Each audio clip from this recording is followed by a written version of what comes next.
In this video, we're going to continue by adding hinges to the front section of the boiler. So I'm going to select that front section, the green part there. And I think that's the only part I'm going to select. I'm going to isolate Alt and Q. Okay. And I'm going to go to top viewport. That looks good.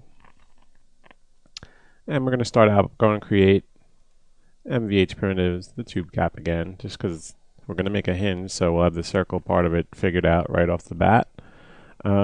And what we're going to do, let me just look at my reference site really quick. Okay, we're going to just pull out a little tube cap just like that. That looks good. Bring it over here. Let's go to 8 segments. Oh, I want to have that be flat along this surface. So 10 works out well. Let's keep it at 10. Let's go to perspective. And I'm going to align it to the front of the boiler, just like that. And I think it should be in a little further. So I'm going to pull it in this way.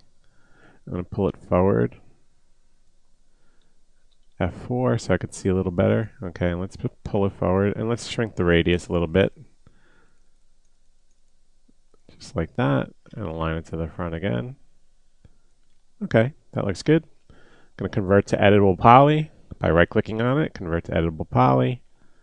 And what I want to do now is I want to clone this piece, the whole entire piece. Shift, drag it down a little bit as a copy, not an instance. There we go. And I want to flip that whole piece. So what I'm going to do is get all the polygons, select them all with the marquee, Control A if you want to do it that way, flip them. Okay, they're flipped.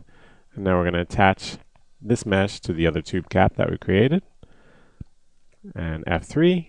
And we're going to grab 1, 2, 3 right there, and the same at the bottom, and we're going to bridge those. We can isolate them if we want to exit isolation, and then Alt and Q to re-enter isolation. There we go. And go to bridge. I'm going to go with 3 segments, just like that, and that gives me the luxury of just grabbing this edge, Alt and L for loop selection. I can just pull that up. This is going to give us a crisp corner on this joint, this hinge part. Okay, that worked out well. Let's add a shell modifier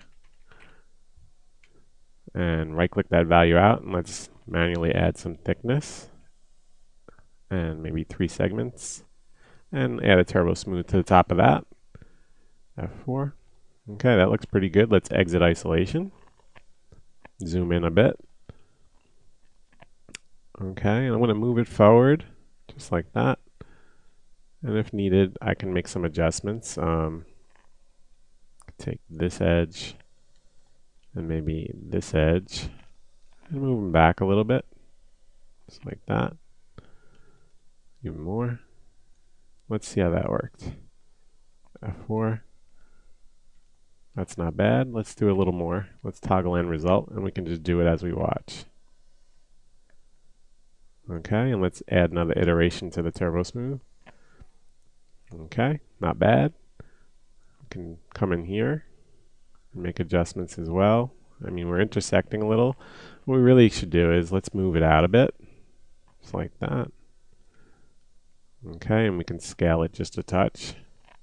I'm improvising just to make it fit the area we have. It's not a big deal. We'll move it up a touch. Okay, and now let's go Shift and B to get the front of the train, which is the rear viewport. And I'm going to move this up just a touch.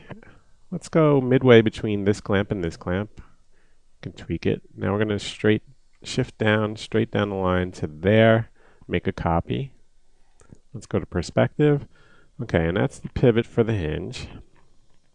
Let's make sure that was an instance. I think that should be an instance. So I'm going to make some changes probably, just like that as an instance perspective. And the reason I said that, I think this hinge, these borders, if we turn off that, we should shrink these down a little bit with the scale, just like that. And then you could also shift and scale them inward, and that'll give a tight edge. And we can do this really quickly. Alt and R, Control Shift and E, scale that out. And this is just going to tighten up the edges of the hinge. Alt R, Control Shift E, and R for scale, and scale those out. And that'll tighten up the model a little bit. That looks good. And you see that the top one has the same changes made. So what I'm gonna do is I'm gonna pause the video, and in the next video we're gonna make a hinge that goes from this pivot point onto this front door, and we'll use the conform brush like we did in some previous exercises. And I'm gonna pause the video now. We'll pick up there.